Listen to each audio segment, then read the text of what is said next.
belajar ilmu pengetahuan alam, siswa mampu menjelaskan sifat bunyi memantul dan menyerap dengan benar. Kan kompetisi dasar memahami sifat bunyi dan keterkaitannya dengan indera pendengaran, kelas 4. Pernahkah kamu mencoba berteriak di lapangan terbuka? Apa yang terjadi? Bandingkan juga ketika kamu berteriak di kamar mandi. Apa perbedaannya? Tahukah kamu, bunyi dapat dipantulkan dan dapat diserap oleh beberapa benda tertentu. Bunyi dapat dipantulkan dengan benda yang permukaannya keras dan licin seperti kayu, kaca, dinding, atau besi. Sedangkan bunyi dapat diserap dengan benda yang permukaannya lunak seperti karpet, goni, kertas, kain, busa, dan wool. Benda yang dapat menyerap bunyi disebut peredam bunyi. Benda tersebut dapat mencegah terjadinya gaung atau keredam, seperti dinding dan langit-langit gedung pertemuan, studio rekaman, dan gedung bioskop dilapisi dengan bahan-bahan tersebut supaya tidak terjadi gaung atau keredam. Tahukah kamu apa itu gaung?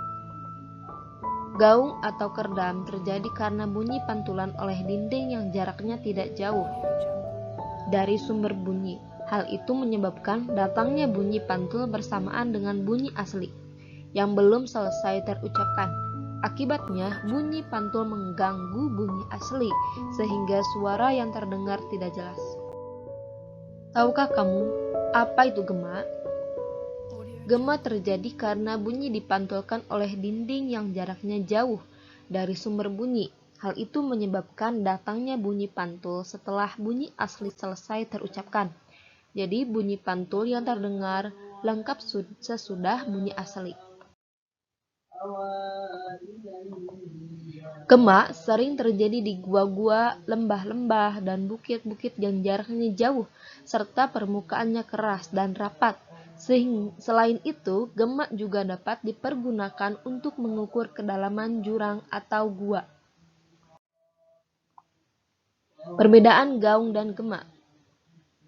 Gaung atau keredam. Untuk gaung, jarak sumber suaranya dekat dengan penghalang gelombangnya, sedangkan gema memiliki jarak sumber suara yang jauh dengan penghalang gelombangnya. Gaung akan terdengar saat sumber suara atau suara asli belum selesai diteriakkan, sedangkan gema terdengar saat suara asli atau sumber suara selesai diucapkan atau diteriakkan.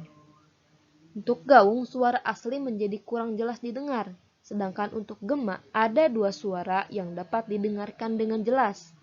Untuk gaung gaung ini memberikan kerugian bagi kehidupan, ya.